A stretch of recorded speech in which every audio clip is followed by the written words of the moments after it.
Bien-aimés dans le Seigneur, shalom, mesdames, messieurs, bonjour ou bonsoir, selon le moment auquel vous nous recevez chez vous. C'est avec beaucoup de plaisir que je vous retrouve pour cette émission Que la lumière soit, votre rendez-vous d'information, de découverte de l'actualité de l'Église Lumière et Salut des Nations. Le mois de mai a été particulièrement riche en événements à l'Église Lumière et Salut des Nations, des célébrations importantes et un pas historique vers l'avenir avec la pose de la première pierre du futur temple de Dieu à l'Église Lumière et Salut des Nations, un temple dénommé la Cité du Relèvement. Des 5 matins de l'Ascension autour du thème « Monte ici » à la célébration de la Pentecôte en passant par la chambre haute du changement et la pose de la première pierre du temple Cité du Relèvement, comme je vous le disais à l'instant, Dieu a conduit son peuple dans une dynamique exceptionnelle d'élévation et de transformation. Pour nous aider à comprendre le sens de ces événements et le message que Dieu adresse à son Église, nous recevons aujourd'hui le révérend Gustave Ambende. Révérend, bonjour. Bonjour, maman Ariel. Et merci d'avoir accepté notre invitation. C'est vraiment un grand plaisir pour moi de retrouver également nos nombreux téléspectateurs à travers le monde. Alors, révérend, lorsqu'on regarde le calendrier de l'Église Lumière et Salut des Nations au cours du mois de mai, le mois de l'Ascension, on constate que le mois a été particulièrement intense. Et quel regard personnel portez-vous sur ce mois de mai ? Voilà, le mois de mai a été un mois exceptionnel, un mois béni. Un mois, c'est déjà notre mois de naissance pour moi et pour maman Christine. Encore une fois, joyeux anniversaire, pasteur. Merci beaucoup.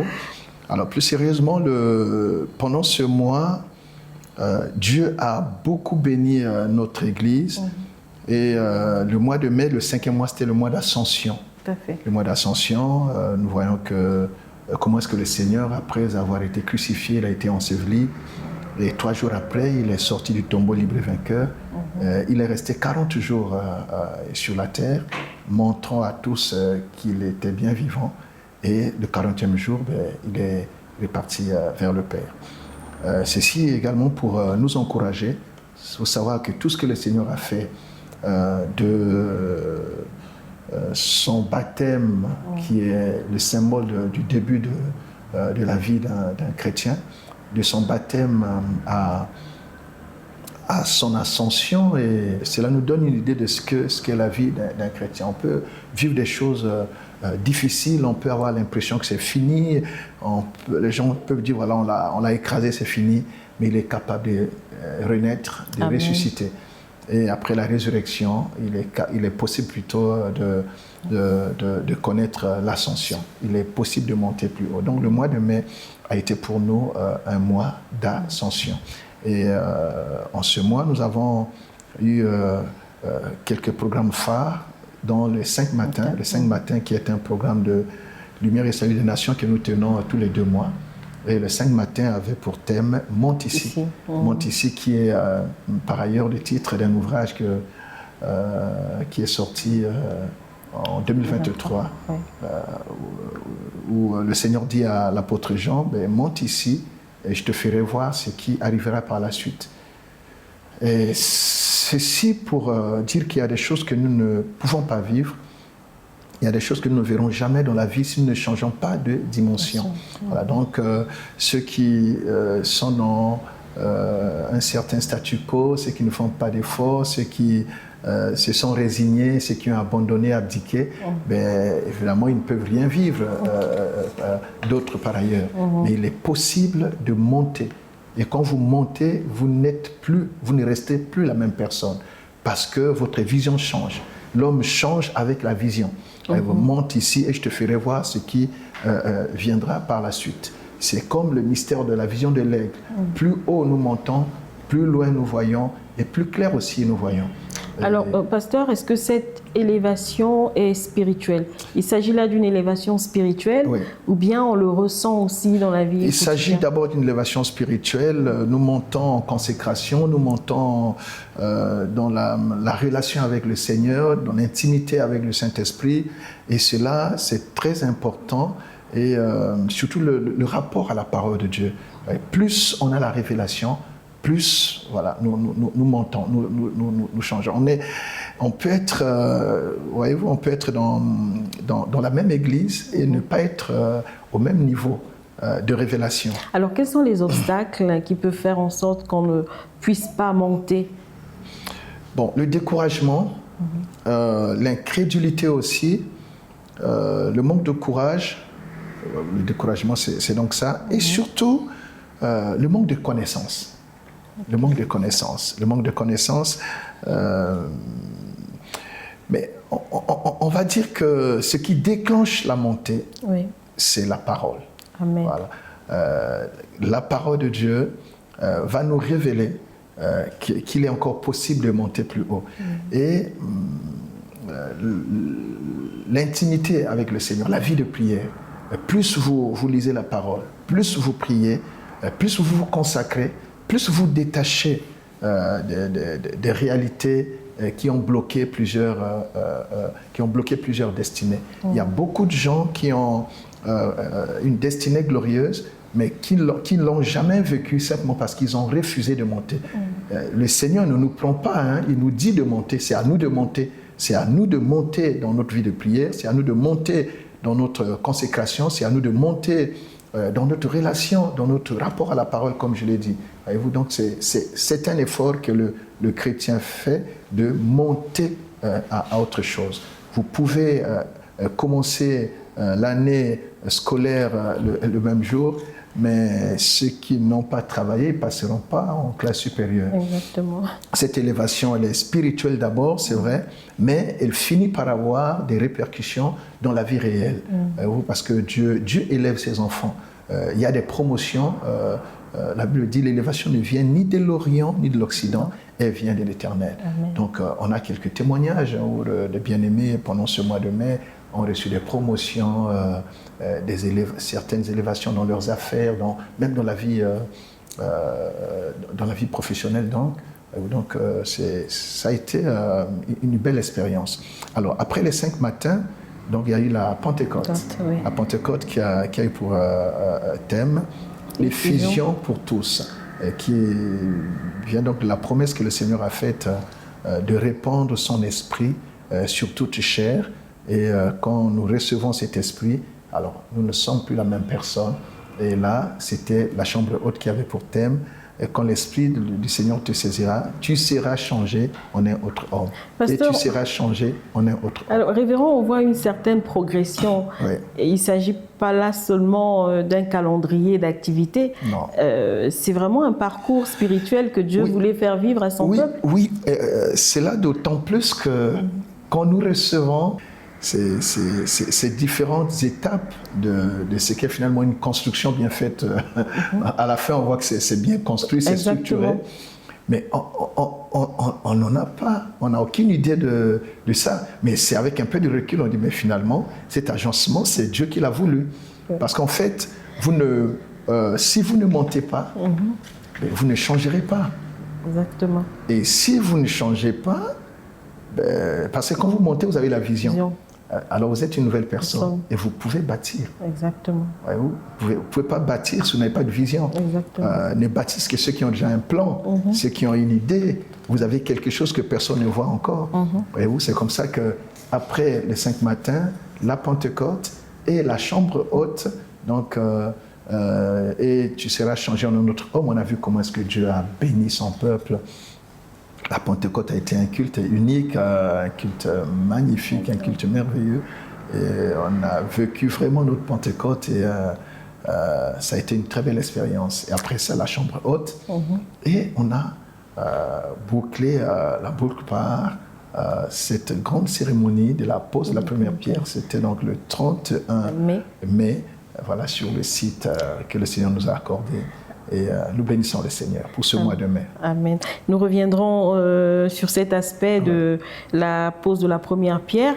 Mais avant, révérend, il faut relever que durant le mois de mai, vous avez également développé le thème « Ouvrier avec Christ ». Pourquoi ce sujet était-il important? Ce sujet est important parce qu'en fait, je le dis presque dans tous mes sermons, Dieu est esprit. Le Seigneur dit qu'il bâtira lui-même son église. Je bâtirai mon église.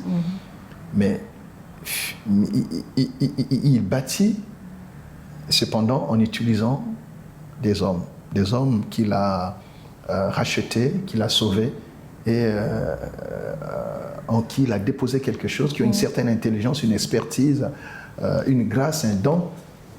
Tout ce que nous faisons pour Dieu, en fait, tout ce que nous mettons au service du royaume, nous l'avons reçu de Dieu. Donc en fait, c'est Dieu qui met des grâces en nous, dépose des grâces en nous, un potentiel, un talent, un don, pour que nous le servions.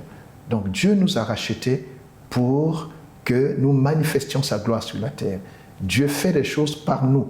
En cela, tous les rachetés sont des ouvriers avec Christ. C'est Christ qui bâtit son église, mais il a besoin des ouvriers, et les ouvriers sont les rachetés, pas que les pasteurs. Voyez-vous, mais chacun avec la grâce qu'il a reçue, chacun avec le don qu'il a, chacun avec le talent qu'il a, parce qu'il n'y a pas que des charismes comme tel, il y a aussi des talents. Il y a aussi des talents, chacun avec ce qu'il est, voilà, il contribue, il apporte, comment dire, sa pierre à l'édifice. Et si toute l'Église comprend cela, finalement, Dieu ne manquera pas d'ouvriers, Dieu ne manquera pas de partenaires. Le Seigneur veut simplement nous dire, nous sommes tous partenaires dans le royaume. Alors, révérend, c'est vrai qu'il y a des hommes et des femmes qui aimeraient que Dieu agisse dans leur vie, mais ce que Dieu veut en premier, c'est que nous travaillons avec lui. Oui, c'est aussi notre faute dans la qualité des enseignements que nous donnons. Nous pensons que Dieu, voilà, il a tout fait, il suffit de prier pour que Dieu nous donne tout ce dont nous avons besoin. Dieu a demandé un jour, donc le Seigneur Jésus, qui avait pourtant fait la promesse à Simon. On t'appelle Simon, mais moi je dis que tu es Pierre. Voilà. Et sur cette pierre, je bâtirai mon église. Donc Simon était la pierre, une pierre vivante, que le Seigneur voulait bien associer à son œuvre. Vous allez voir qu'après la résurrection, avant de remonter au Père, il va poser la question à Simon pour dire « M'aimes-tu » Voyez-vous? Et il ne s'arrête pas là. « M'aimes-tu » Alors, paie mes agneaux. M'aimes-tu? Paie mes brebis. M'aimes-tu? Paie mes brebis. Donc, si nous aimons le Seigneur, ben, nous devons être en train de faire quelque chose pour le Seigneur et avec le Seigneur. Alors, quelles sont les qualités que Dieu recherche dans toutes ces personnes qui sont appelées au service? La base, c'est l'amour. L'amour reste la base du service. On ne peut pas avoir un service de qualité si on ne peut pas servir quelqu'un qu'on n'aime pas. Voyez-vous? Et c'est comme ça, vous allez voir, j'ai déjà pris cet exemple dans l'une de nos émissions. Voyez-vous, le Seigneur avait une relation particulière avec trois disciples. Quand il a fini avec tout le monde, il prenait Pierre, il prenait Jacques, il prenait Jean à côté, les deux fils de Zébédée. Mais même à ce niveau-là, il avait une autre relation encore plus avancée avec Pierre et Jean. Alors, quand Jésus est à la croix c'est quand même un instant de vérité. Il dit à Marie, « Femme, voici ton fils. » Et il dit à Jean, « Voici ta mère. » Donc il confie sa mère à Jean. Mais qui était Jean? Jean, c'est le disciple que Jésus aimait. Le plus, oui. Voyez-vous? Alors, donc, ça c'est sa famille. Donc quelque chose qui lui est très précieux. Oui. Mais avant de partir au Père, oui, il appelle Pierre. « M'aimes-tu, Pierre ?» Tu vois? « Paie mes brebis. » Donc il a confié sa mère à quelqu'un que lui aimait, l'apôtre Jean, et il a confié l'Église à quelqu'un qui l'aimait lui. Donc la base, c'est l'amour. On ne peut pas servir si on n'aime pas. Et quand on n'aime pas, on peut servir pour des motivations fausses. On peut servir parce qu'on est à la recherche du gain. D'un gain, comme la Bible dit, un gain sordide. Mais si à la base, il y a l'amour, on aura forcément un service de qualité. Donc le premier critère, c'est celui-là. Je dirais même le plus fondamental, c'est l'amour. On n'a pas besoin d'être expérimenté, compétent pour servir Dieu. Vous allez voir que rarement dans la Bible, Dieu a été obligé de prendre des gens en fonction de leurs compétences. Non. C'est Dieu qui appelle et il rend compétent ce qu'il veut utiliser. Amen. C'est pourquoi cela, mais c'est pour que nous sachions que c'est Dieu qui le fait, mais avec nous. Pour que nous soyons toujours dépendants, de sa grâce. Paul dit, malgré tout ce que Paul c'était un érudit. Paul, il était très brillant, mais il reconnaît que ce niveau de révélation ici, c'est parce que j'ai appris auprès de Gamaliel. Ça, c'est Dieu qui m'a donné par sa grâce. Si je suis ce que je suis, c'est la grâce du Seigneur. Donc, Dieu nous rend capables quand il nous a appelés. Et c'est en cela qu'il nous donne le Saint-Esprit. Amen. Qu'il nous donne le Saint-Esprit. Et quand nous avons le Saint-Esprit, nous sommes changés, transformés. Et parce que le Saint-Esprit, peut-être qu'on en parlera, il nous transforme, il nous équipe pour nous rendre capables de travailler pour Dieu, de travailler avec Dieu. Parce que l'homme charnel, on l'a dit dans l'émission précédente, mais il ne peut pas comprendre les choses de Dieu. Il n'a pas la révélation. Il peut servir avec zèle, mais selon la chair. Or, la chair et le sang, dit la parole de Dieu, n'hériteront pas le royaume. Donc il faut être spirituel. Pour cela, nous avons besoin du Saint-Esprit qui nous équipe, qui nous transforme. Et le Saint-Esprit nous aide à comprendre la volonté de Dieu et à avoir la révélation. Mais sinon, on peut être comme Simon avant la Pentecôte. Il y avait un problème, mais il a sorti son épée. Il a répondu charnellement à un problème qui était spirituel. Alors, pasteur, nous tombons justement à la chambre haute, numéro 5 de cette année 2026. Tu seras changé en un autre homme. Oui. Et vous avez pris pour référence l'histoire de Saoul dans la Bible. Samuel chapitre 10. Exactement. Pourquoi avoir choisi ce personnage pour parler de la transformation? Alors, nous avons... Je crois que c'est le Saint-Esprit qui a inspiré. C'est quelque chose... Saoul est devenu roi, mais c'est étonnant en fait, parce que tout ce qu'Israël a vécu était le fruit des prédictions, des prophéties. Tout était écrit, on va dire. Et quand Jacob bénit ses enfants, parce que j'attire l'attention d'un parent qui me suit, faites attention à tout ce que vous dites sur vos enfants, parce que ça finit toujours par s'accomplir un jour. Et un jour, donc, Jacob, avant de quitter ce monde, a déclaré des paroles sur chacun de ses enfants. Et quand il arrive sur Juda, il dit le sceptre royal sera pour Juda. Donc la royauté a été promise à Juda. Juda qui est donc devenu le point de départ de la tribu de Juda. Et Benjamin, il n'était pas prévu qu'il soit roi. Alors, quand le peuple demande un roi à Dieu, mais au lieu de chercher dans la maison de Juda, mais on va prendre un benjamite. Et c'est donc Saoul, fils de Kis, le benjamite, d'une famille la plus modeste, la tribu la plus petite d'Israël. Il va chercher les ânesses de son père qui sont perdues. Et là, finalement, il va rencontrer le prophète qui lui dit, mais en réalité, les ânesses, là, c'était juste un prétexte. Un prétexte. Dieu est un Dieu de prétexte. C'est pour toi que Dieu a réservé ce qui est de plus grand en Israël.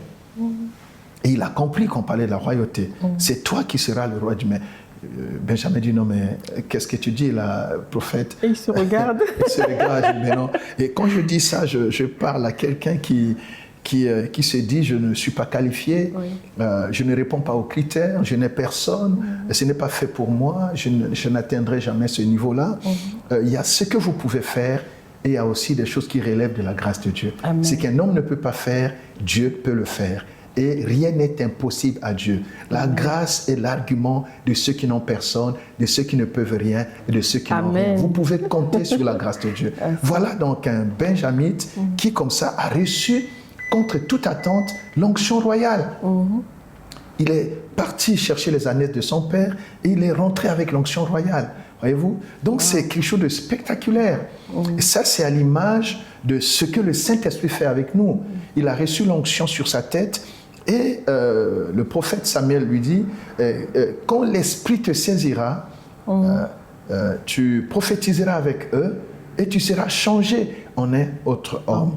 Voyez-vous? Donc quand nous recevons le Saint-Esprit, nous devenons capables de faire ce qu'on ne pouvait pas faire. Il est devenu non seulement roi, mais aussi prophète. Wow. Donc les deux onctions étaient sur lui. Il avait l'onction prophétique et l'onction royale. Lui qui n'était ni lévite, ni de Juda. Voyez-vous? Il n'y a que Dieu qui peut le faire. Alors ne vous disqualifiez pas. Dieu n'a pas dit son dernier mot sur votre vie, sur votre parcours. Dieu seul sait ce qui va se passer dans votre vie. Quel que soit ce qu'on dit de vous. Saoul a dit, nous sommes la tribu la plus petite, notre famille est la plus négligeable. Mais ça, c'est ce que le monde voit. Mais le livre ne s'arrête pas à ce que les gens voient aujourd'hui. Il y a des pages, il y a des épisodes du film, il y a des chapitres que le monde n'a pas encore. Laissez la grâce écrire votre histoire. Amen. En tout cas, on retient cela. Laissez la grâce écrire votre histoire. Amen. Alors, pasteur, vous parliez tout à l'heure du Saint-Esprit et lors de la chambre haute, vous avez insisté. Beaucoup de gens pensent que la manifestation du Saint-Esprit, c'est forcément lié aux dons, mais vous avez mis un accent particulier sur l'amour. Lorsqu'on reçoit le Saint-Esprit, on manifeste le fruit de l'amour. Oui.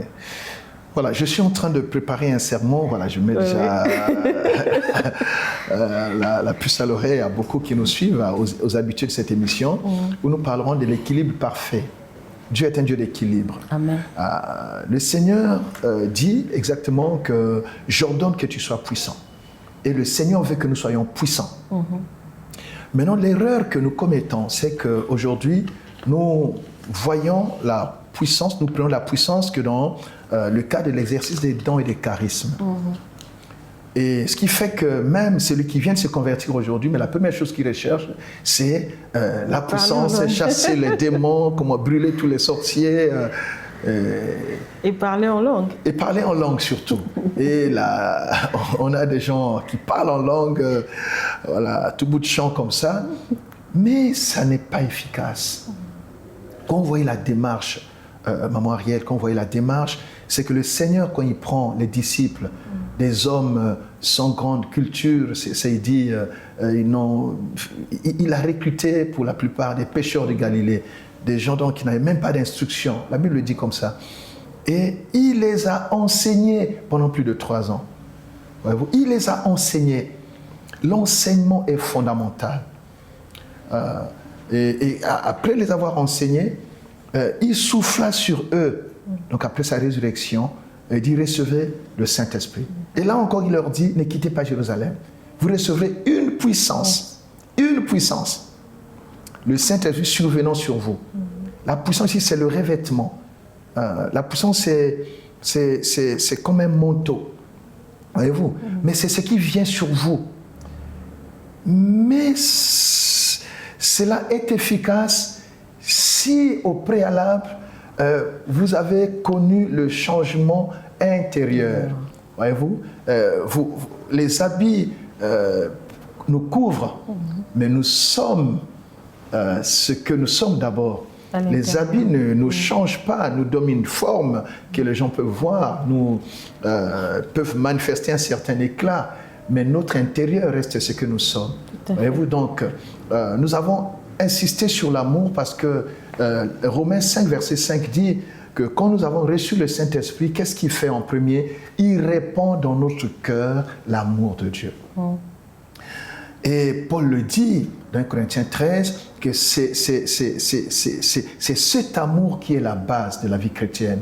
On peut parler en langue, on peut chasser les démons, ressusciter les morts, opérer des miracles, faire 1001 choses. Si Dieu ne trouve pas l'amour dans nos cœurs, nous ne sommes rien. La Bible dit que nous ne sommes rien. Et Matthieu 7, qui est aussi une forme un peu de ce que nous disons, le Seigneur dit un jour, il y a des gens qui diront, mais j'ai chassé les démons en ton nom, j'ai fait des miracles, il dira, je ne vous ai jamais connu.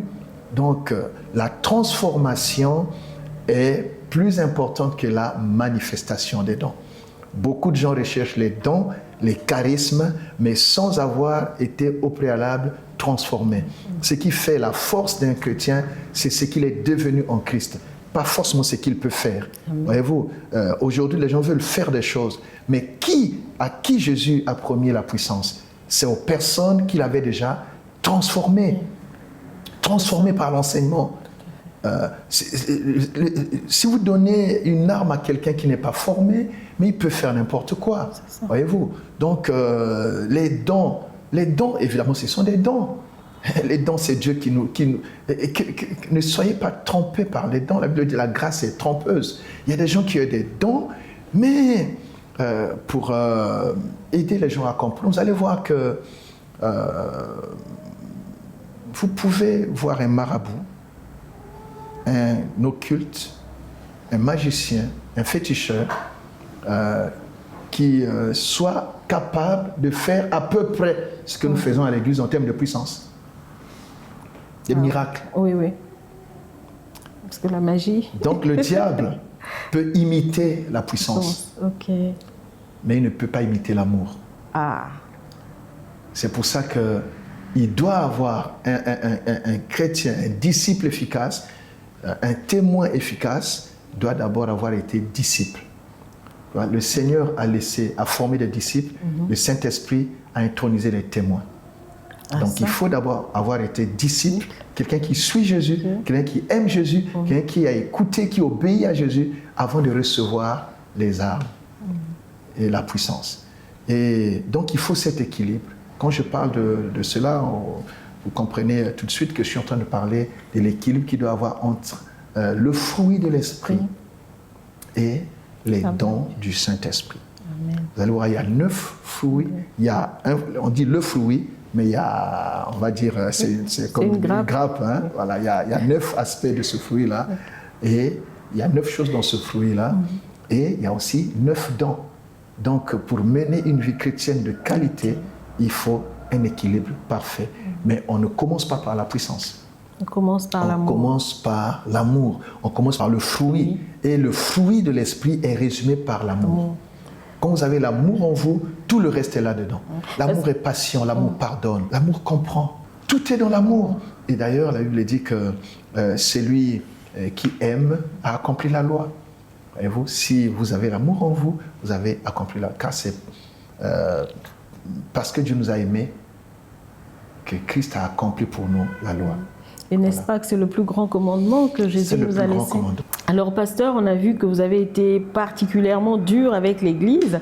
Vous avez mis le peuple de Dieu en garde contre certaines antivaleurs comme l'orgueil, la corruption, la recherche de la reconnaissance, l'hypocrisie religieuse et la malhonnêteté. Et vous avez dit que c'était incompatible avec la vie chrétienne authentique. Oui. Parce que quand nous parlons de fruits, nous voyons, nous sommes dans Galates 5. Galates 5, à partir du verset 16, le fruit de l'esprit est en opposition aux œuvres de la chair. Voyez-vous, qui sont dans Galates 5, verset 22. Et évidemment, quand on n'a pas le fruit, on manifeste la chair. Voyez-vous, vous avez beaucoup d'églises remplies, des gens qui parlent en langue, mais vous ne serez pas étonné de retrouver la personne qui venait tout de suite de parler des langues extraordinaires, mais dès qu'elle sort de l'église, vous ne serez pas surpris de trouver cette personne en train de médire, de critiquer, de détruire, de calomnier. On se dit, mais c'est quoi? Voyez-vous, donc ça donne, ça a l'air d'être une comédie, voyez-vous. Donc la transformation est la base de la vie chrétienne. Il faut que... Alors, c'est quoi l'Église? L'Église est formée par les rachetés. Et le Seigneur nous a rachetés pour que nous soyons ses imitateurs, que nous vivions comme lui. Je ne dis pas que tout va être parfait tout de suite, mais quand on a connu une conversion authentique, on a fait une repentance sincère, il peut arriver, voilà, parce que la chair est là, mais on ne peut plus vivre dans la pratique du péché et installer le monde dans l'Église du Seigneur. Le Seigneur dit, je suis saint, soyez saints, je paraphrase, voyez-vous. Donc le Seigneur veut que nous soyons en paix avec tous et que nous soyons dans la sanctification, nous marchons dans la sanctification. Il nous a, par son amour, donné sa sainteté, nous a imputé sa sainteté, sa justice, mais pour que nous soyons capables de marcher dans la sanctification. On ne peut pas avoir reçu le Seigneur et décider de vivre comme on veut. Voyez-vous. Donc non, ce n'est pas moi qui ai été dur avec l'Église, c'est le Saint-Esprit. C'est le Saint-Esprit. Il y en a qui ont dit, mais le pasteur aujourd'hui, c'est comme si on lui a dit des choses sur nous. C'est le Saint-Esprit, voyez-vous. À l'Église, nous ne venons pas dire aux gens ce qu'ils aiment entendre. C'est une mission, c'est une responsabilité. Voyez-vous, les comptes me seront demandés en tant que berger. Voyez-vous, quel est le type de nourriture que j'ai donné au peuple que le Seigneur m'a confié? C'est son Église. Et le berger digne, fidèle, c'est celui qui donne la nourriture au temps convenable et une nourriture de qualité.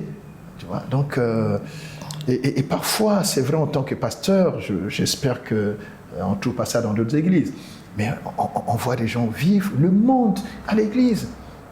Il y a la haine, la jalousie, les envies, les querelles inutiles, des luttes et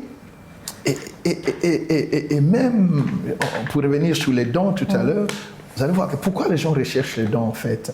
C'est pas parce qu'ils veulent faire du bien. C'est pour se faire voir. Voilà, c'est s'attirer la gloire, c'est être respecté, être reconnu, voilà, être considéré, avoir les premières places, s'attirer tous les honneurs possibles.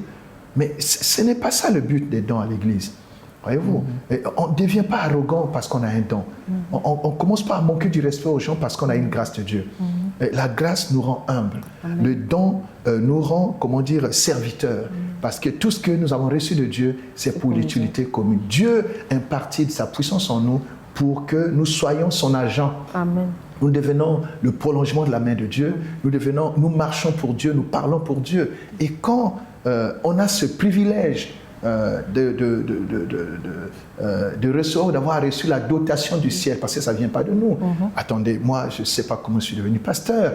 Hein, j'ai découvert que j'avais le ministère, mais ce n'est pas moi qui ai fait comme ça. Je me rends compte que quand je parle, ça touche les gens.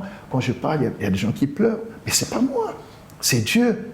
Et ça ne peut pas me rendre orgueilleux. Bien au contraire, ça doit me pousser à rester au pied du Seigneur, à toujours chercher la face de Dieu, afin de donner au peuple que Dieu a envoyé. Les gens viennent de loin, voyez-vous. Il y a des gens qui partent de Kintélé, vous vous rendez compte, qui parcourent des kilomètres, qui dépassent des arrondissements. Ce n'est pas parce que je sois, comment dire, extraordinaire. C'est la grâce de Dieu. Et ça, il faut respecter. Il faut respecter, honorer la grâce qu'on a reçue et respecter la foi et la confiance que le peuple place en Dieu et en l'homme de Dieu. Et vous l'avez dit, que vous ne dites pas toutes ces choses pour blesser le peuple de Dieu, mais pour ne pas les perdre. Non, pour ne pas les perdre, parce que l'homme tombe facilement, il se perd facilement quand on l'encense trop, quand il est dans un certain confort. Il faut, vous voyez, la parole de Dieu est là pour corriger. Et le prophète, le pasteur, l'homme de Dieu, le ministre de Dieu est une sentinelle. Le berger est d'abord une sentinelle. Voilà. Donc, vous savez, qu'est-ce qui a fait que le Seigneur comment dire, a désapprouvé, a rejeté, je vais dire comme ça, le sacrificateur Élie. Et il a suscité Samuel. C'est parce qu'Élie a été complaisant avec ses enfants. Élie a laissé ses enfants faire n'importe quoi. Et Dieu a dit, finalement, voilà, il a tourné le dos même au fils d'Élie. La mort est entrée dans leur maison et Dieu a suscité Samuel. Donc, si le berger ne peut pas dire la vérité, mais c'est la compromission. On ne peut pas se compromettre. L'Église appartient au Seigneur. Amen. Et quand le Seigneur viendra, il voudra trouver une Église propre. Amen. Et l'Église est propre quand elle reçoit une parole de qualité, une parole pure. Vous êtes déjà pur par la parole qui vous a été enseignée, par la parole que vous avez reçue. Donc nous, les messagers, nous devons donner la bonne parole et ne pas être complaisants. Merci beaucoup, Révérend Gustave Ambenze, pour toutes ces informations, ces enseignements qui édifient le peuple de Dieu. Alors, si je parlais de la date du 31 mai 2026, comme on nous disait à l'école primaire, que vous rappelle la date du 31 mai 2026, pasteur? Oui, le 31 mai, ça a été donc une date historique, une date où nous avons vu cette vision se réaliser. C'était donc la pose de la première pierre de la construction du temple, la maison de Dieu, la cité du relèvement. Ce qui m'a le plus ému, c'est le voir, le vivre dans les conditions, on va dire, exactes de la vision que Dieu nous a donnée il y a plusieurs années. Un terrain vide et Dieu a même dépassé nos prévisions. Voilà, nous étions partis sur un terrain d'une certaine dimension, mais Dieu, dans sa grâce, nous a donné autre chose, trois fois plus grand. 3 fois plus grand. Comment ne pas bénir Dieu? Je dis, il peut arriver que du fait des situations de la vie, parfois on arrive à douter, mais quand on voit tout ça, on dit non, Dieu est dans cette affaire. Amen. Et ça m'encourage encore dans cette mission, dans ce mandat que Dieu nous a confié. Et nous croyons que Dieu qui a rendu possible cette première partie de cette grande vision, mais il fera le reste. Parce qu'il a dit par Paul dans Philippiens 1 verset 6, celui qui a commencé cette œuvre en vous la rendra parfaite. Nous prions, nous servons un Dieu qui est non seulement alpha, mais qui est aussi oméga. Il commence, il achève. Et nous avons posé la première pierre. Et nous croyons que de la même façon que nous avons posé la première pierre, nous célébrerons aussi l'achèvement des travaux. Et nous couperons le ruban ce jour-là. Et j'ai prié d'ailleurs pour que tous ceux qui ont contribué, tous ceux qui ont pris part et tous ceux qui vont encore contribuer, qui vont s'impliquer avec nous dans cette grande aventure finalement, mais qu'ils soient tous vivants pour voir l'achèvement des travaux. Et comme il a dit à Zorobabel, on l'a vu avec le niveau, il a posé la première pierre, voilà, mais il va célébrer l'achèvement des travaux sous les acclamations. Amen. Alors, est-ce que vous avez un mot à dire à toutes ces personnes qui soutiennent le projet et à celles qui veulent rentrer dans cette aventure? Alors, j'aimerais remercier, mais quand je dis remercier, ce sont mes mots, mais je bénis Dieu pour tous ceux qui ont cru. Est-ce que vous vous rendez compte qu'il y a des gens qui ont commencé déjà à envoyer leur contribution alors qu'ils n'avaient même pas vu le terrain? Avant la pose de la première pierre, nous avions déjà près d'une centaine de tonnes de ciment. Les gens ont simplement cru. Voyez-vous, nous avons des hommes de Dieu qui ont, depuis le relèvement, et d'autres encore qui sont passés à nos bureaux, déposés, dit nous croyons ce projet, nous s'aimons dans ce projet, nous voyons ce que Dieu fait avec toi, pasteur, nous savons que ça va aller. Mais cela m'a beaucoup encouragé. Nous avons des bien-aimés à l'église qui ont contribué avant la pose de la première pierre. Voilà, je donne, mais un jour, il y a une maman qui est venue donner pour 55 tonnes de ciment parmi la centaine. Donc, voyez-vous, je rends grâce à Dieu pour la faveur qu'il m'a accordée d'avoir ce peuple extraordinaire. Et j'aimerais leur dire qu'ils sachent qu'ils sèment en un terrain fertile. Et ceux qui bâtissent l'œuvre de Dieu, ils touchent le cœur de Dieu. Dieu, aujourd'hui, c'est nous qui sommes son temple, c'est vrai. Mais quand vous offrez à Dieu un lieu de rassemblement pour son peuple, qui permet à son peuple de se réunir, afin de l'invoquer, Dieu ne peut pas vous oublier. Il y en a qui ont dit, nous voyons ce qui est dit dans Agé, ce n'est pas encore le temps de rebâtir le temple. Mais le Seigneur a dit, apportez du bois, que chacun apporte du bois pour rebâtir le temple du Seigneur. C'est là qu'il a dit, vous verrez ainsi la gloire de la deuxième maison qui sera plus grande que celle de la première maison. Quelque chose se passe toujours quand nous avons apporté dans la construction du temple. Alors, qui peut apporter J'aurais peut-être dû en parler un peu avant. Qui sont attendus bien sûr, les membres de la LSN, c'est leur projet, mais pas que. Il s'agit de l'œuvre de Dieu. Quand vous voyez, même en Israël, un centenier romain, qui n'était donc pas juif, a bâti la synagogue. Et un jour, il a eu des problèmes, son serviteur était malade, un comité s'est organisé. Les anciens, les juifs, même les disciples ont dit, cet homme mérite que tu lui accordes ce qu'il demande, parce qu'il aime notre nation. Oui. Il a bâti la synagogue. Jésus a dit, oh, je n'ai pas vu ce niveau de foi en Israël. Va, ton serviteur est sauvé. Il a dit, dis seulement un mot. Et quand il va à la maison, il va trouver son serviteur guéri. Pourquoi? Il avait contribué, il avait bâti la synagogue.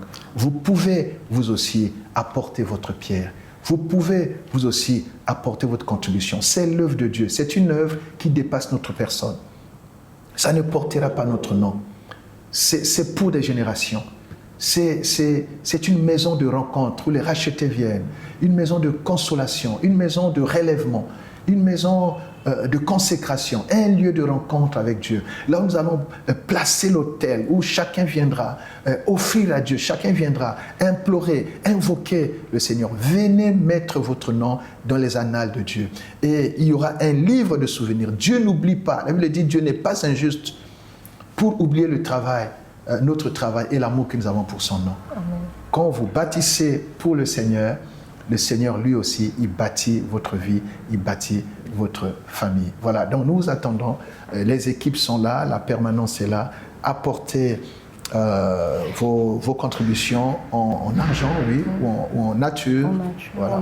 Le projet ne fait que commencer, la fondation va s'étendre sur 5 mois, donc d'ici le mois d'octobre environ, octobre ou novembre, voilà, on doit avoir fini avec la fondation. Alors, Pasteur Gustave Ombenzé, merci beaucoup pour toutes ces informations. On sent l'engouement quand même des personnes à contribuer, que ce soit en espèces, en nature. Ceux qui sont à Brazzaville, ils font le déplacement facilement dans les bureaux de LSN. Alors, je sais que LSN a une grande famille à l'étranger. Il y a aussi la grande Église universelle qui est là, qui aimerait contribuer. Comment ça se passe pour tous ces frères et toutes ces sœurs qui sont en dehors de la République du Congo? Merci beaucoup. Alors, c'est très important. Évidemment, après cette cérémonie, nous avons reçu beaucoup d'appels de l'Église en ligne. Il y en a qui sont à l'intérieur du pays déjà. Et nous avons mis en place des mécanismes qui permettent donc à chacun, depuis le pays de sa résidence, peut envoyer. Donc il y a des moyens électroniques qui sont là, qui seront complétés d'ici là par d'autres moyens. Et déjà ils peuvent voir, quand je parle, je crois qu'ils le voient sur ces affichés. Ils peuvent envoyer par TapTapSend et par tous les moyens électroniques, Airtel Money, Mobile Money. Tout ça, ou passer sur place. Et donc nous serons là. Et d'ici là, nous compléterons par un numéro de compte, PayPal et tout ça. Donc nous tenons compte et nous les encourageons. Évidemment, il y aura aussi Western Union, MoneyGram et tout ça. On va compléter tout cet arsenal. Et parce que c'est une œuvre commune, voyez-vous. Quand vous voyez, même dans la Bible, c'est tout le monde qui venait bâtir l'œuvre de Dieu. Je vois cette histoire de Salomon où même Hiram, un roi étranger, a apporté pour la construction du temple. Ce que vous êtes, ce que vous avez, sachez que le Seigneur en a besoin. Amen. Oui, et vous n'êtes pas obligé d'être membre de l'Église universelle des nations pour apporter. D'ailleurs, il y a beaucoup de bien-aimés que nous recevons qui ne sont pas de notre... Mais ils savent que c'est l'œuvre de Dieu. Voilà, donc je rends grâce à Dieu pour cela. Et des remerciements particuliers aux hommes de Dieu, ils sont nombreux, voilà, qui nous ont soutenus. Déjà le jour de la cérémonie, la pause, la première pierre des hommes de Dieu était là. L'évêque Miyuna, au nom du Conseil des Pères, des hommes de Dieu, ils étaient là. Après leur culte, voilà, ils ont fait le déplacement. J'aimerais leur dire... Voilà, toute notre gratitude. Nous bénissons Dieu voilà, pour cet accompagnement et cet amour qui nous encourage. Merci, pasteur Gustave Ambendze. Le mois de mai s'est achevé. Ouais. Nous rentrons là dans le mois de juin. Le mois de mai a été quand même très, très, très riche en activités. Alors, que sera le mois de juin à l'Église Lumière et Salut des Nations? Voilà, le mois de juin, le 6e mois, c'est le mois du surnaturel. Amen. Oui, c'est le mois du surnaturel. Nous tirons cela de la question que Marie a posée à l'ange, comment cela se fera-t-il? Mais ça ne se fera pas naturellement. Amen. Le Saint-Esprit viendra sur toi, il te couvrira de son ombre, et tu tomberas enceinte et tu enfanteras un fils de façon surnaturelle. Conception surnaturelle. On peut trouver le travail de façon surnaturelle. On peut voyager de façon surnaturelle. Donc c'est le surnaturel. La guérison surnaturelle. Okay. Pourquoi? Parce que Dieu nous visite. Amen. Donc la visitation divine. Il y a la fécondité, la fertilité. Quand Dieu nous visite, c'est le surnaturel, c'est la fécondité, la fertilité. Donc ce mois-ci, c'est le mois d'Élisabeth, voilà, une femme âgée qui a pu concevoir, une vierge qui a pu concevoir. Et c'est le mois de ceux qui ont dit... Le mois de l'impossible qui devient possible. Voilà, plus rien ne peut se passer, mais ça peut se passer de façon surnaturelle. Amen. Pourquoi? Parce que le Saint-Esprit entre en jeu.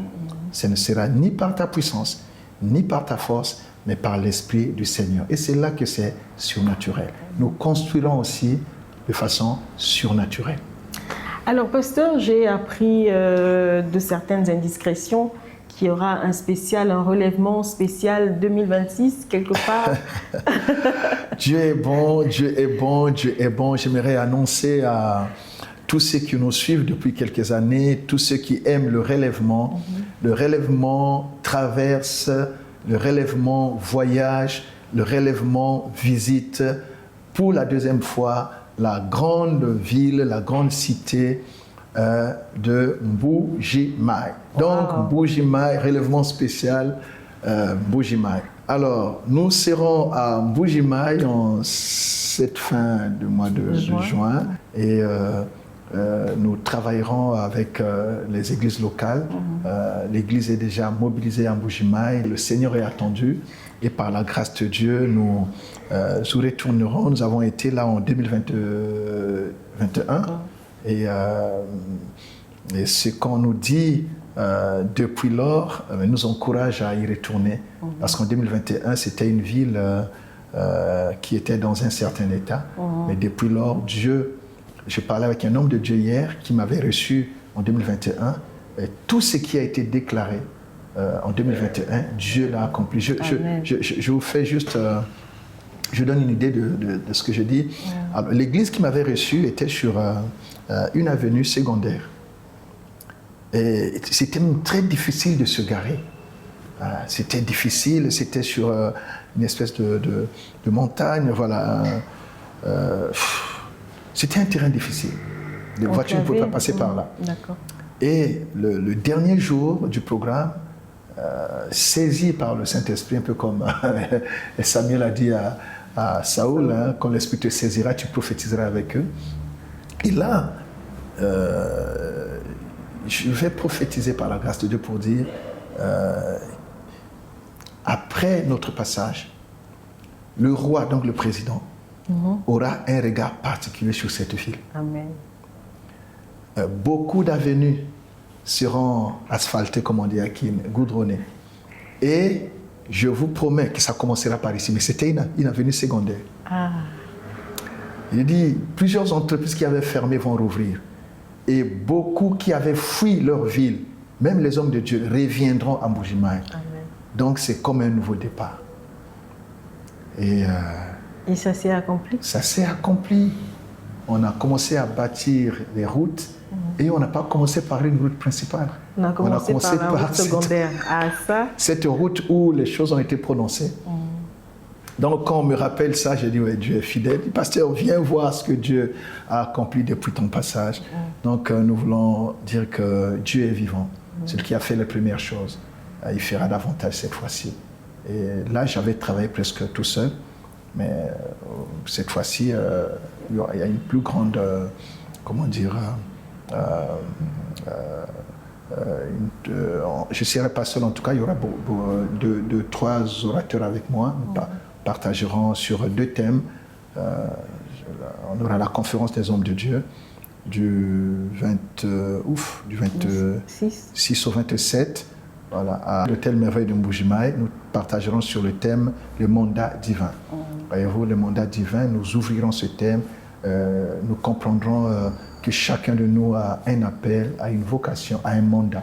Et vous ne pouvez pas quitter la terre des hommes sans avoir accompli votre mandat. Quand on parle de mandat, les gens voient juste les politiques, mais nous aussi en tant qu'hommes de Dieu, nous aussi en tant que médecins, en tant qu'hommes de science, on a un mandat.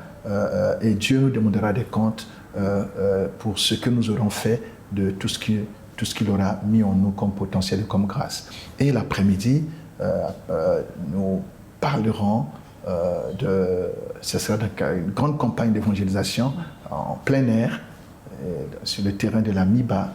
Et là, ce sera le thème « À cause du sang ». Voilà. À cause du sang, venez suivre ce grand thème. Dieu vous bénira. Il vous l'a dit, la vie de l'âme est dans le sang.